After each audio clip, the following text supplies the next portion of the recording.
पुष्टि भक्ति मार्ग में गोकुलनाथ जी आज्ञा करे कि जीव को सबसु बाधक कछु हो तो अहंकार है कि वैष्णवना मन में जारे जारे पण अहंकार आवी जाय छे त्यारे त्यारे प्रभु ए जीवोना अहंकार ने तोड़ी दे छे।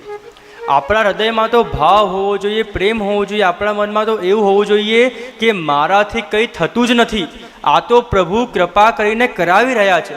पण ज्यां मारा आपणा मन में छे हूँ करूँ छूं, माराथी थाय छे, त्यां ज प्रभु आपणो अहंकार तोड़ी नाखे छे। આપણું તો ક્યાં જીવનું ક્યાં કંઈક સામર્થ્ય છે કે કંઈક કરી શકે? આ તો પ્રભુ પોતે કૃપા કરે છે, પ્રભુ જ કરાવે છે અને પ્રભુ જ સ્વીકારે છે। આપણે કહીએ કે હું સેવા કરું, અરે પ્રભુ પોતે સેવા કરાવી રહ્યા છે અને પ્રભુ પોતે સેવા સ્વીકારી રહ્યા છે। આપણું તો કોઈ સામર્થ્ય જ નથી, આપણે તો ખાલી હાથ પવિત્ર કરી રહ્યા છીએ। સેવા તો બાપ બેટા કરી ગયા, अपन तो લકીર પીટ રહે કે સેવા તો શ્રી મહાપ્રભુજી ગુસાઈજી કરી ગયા, આપણે તો ખાલી આપણા હાથ પવિત્ર કરીએ છીએ, એવો ભાવ હોવો જોઈએ। તો અહીંયા આપણા પુષ્ટિ ભક્તિ માર્ગના ત્રીજા તત્વ શ્રી ગોવર્ધન શ્રી गिरिराजजीને દંડવત વંદન કરીએ અને આપણા ચતુર્થ તત્વ શ્રી યમુનાજી સાથે મળીને ગાન કરીએ અને યમુનાજીના સ્વરૂપ ગુણગાન કરીએ। હા પુષ્ટિ માર્ગના પાંચ તત્વ નીચે ગાઈએ જે પુષ્ટિ માર્ગના પાંચ તત્વ નીચે ગાઈએ જે તેના જન્મ જન્મના પાપ સર્વે ગાઈએ જે પુષ્ટિ માર્ગના પાંચ તત્વ નીચે ગાઈએ જે આ ચોથું તત્વ શ્રી યમુનાજી ને જાણો જે ચોથું તત્વ શ્રી યમુનાજી ને જાણો જે કરો સ્નાન ને જલપાન એ સુખ માણો જે પુષ્ટિ માર્ગના આજ તત્વ નીચે ગાઈએ જી। પુષ્ટિ માર્ગના પંચ તત્વમાં ચોથું તત્વ જલ તત્વ શ્રી યમુનાજી। પુષ્ટિ માર્ગમાં સૌથી વધારે કોઈ કૃપા કરવાવાળું સ્વરૂપ હોય ને તો એ શ્રી યમુનાજીનું છે। યમુનાજી જીવો પર જેવી કૃપા કરે છે એવી કૃપા બીજા કોઈ સ્વરૂપ કરતા જ નથી। ઠાકુરજી તો મનના રાજા છે, ઠાકુરજી તો વ્રજના રાજા ધીરાજ છે। મન થાય તો કૃપા કરે, મન થાય તો કૃપા નાય કરે। गुसाई नो प्रसंग आवे कि बादशाह कहे कि साहेब कैसे मिले, को गुसाई जी कहे कि जैसे हम और तुम मिले। बादशाह समझे नहीं। गुसाई जी समझावे कि तमे बादशाह कहवाओ, कोई व्यक्ति तमने मळवानो केटलो पण प्रयत्न करे तमने ना मळी शके, पण तमे विचारो कि मारे आ व्यक्तिने मळवुं छे तो तमने कोई रोकी पण ना शके। ए ज प्रकारे प्रभुनुं पण एवुं छे कि जीव केटला पण प्रयत्न करे, जीव केटली पण इच्छा करे, पण ज्यारे प्रभु पोते कहे कि मारे आ जीवने मळवुं छे तो प्रभुने कोई रोकी न शके। कि प्रभु तो मनना राजा छे, प्रभु तो व्रजना राजा छे। प्रभुने मन थाय त्यारे कृपा करे, प्रभुने मन थाय त्यारे सानुभाव जतावे, प्रभुने मन थाय त्यारे प्रभु जीवोना मनोरथ पूर्ण करे।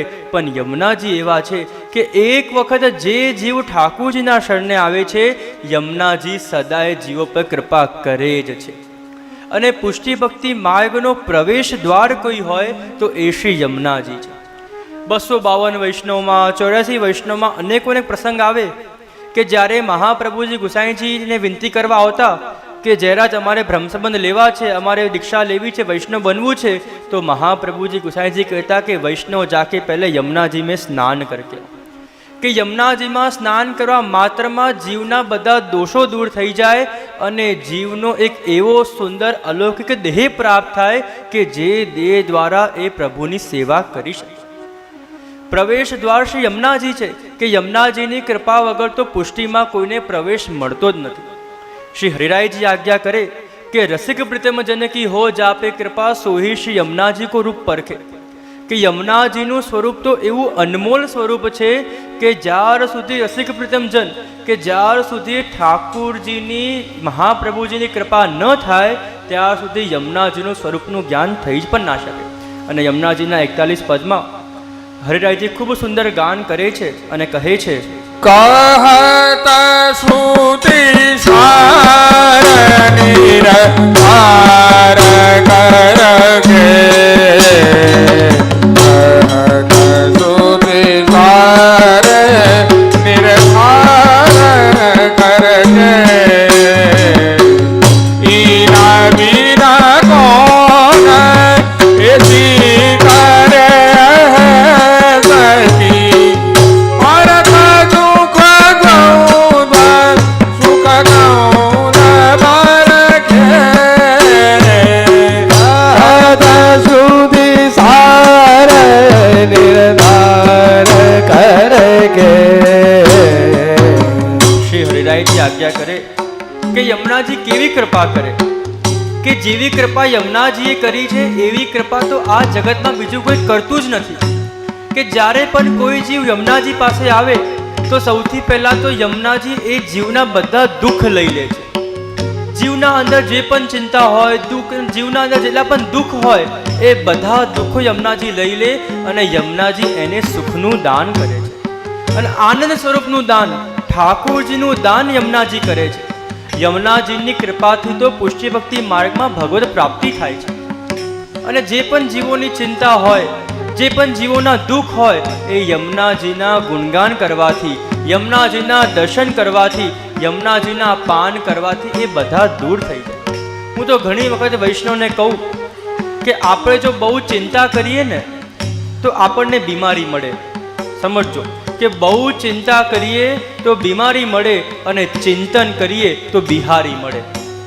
આપણે ચિંતા નહીં કરવાની, આપણે ચિંતન કરવાનું. તો અહીંયા શ્રી યમુનાજી એવી કૃપા કરે કે જીવના બધા દુઃખ પણ લઈ લે અને સુખનું દાન યમુનાજી કરે છે.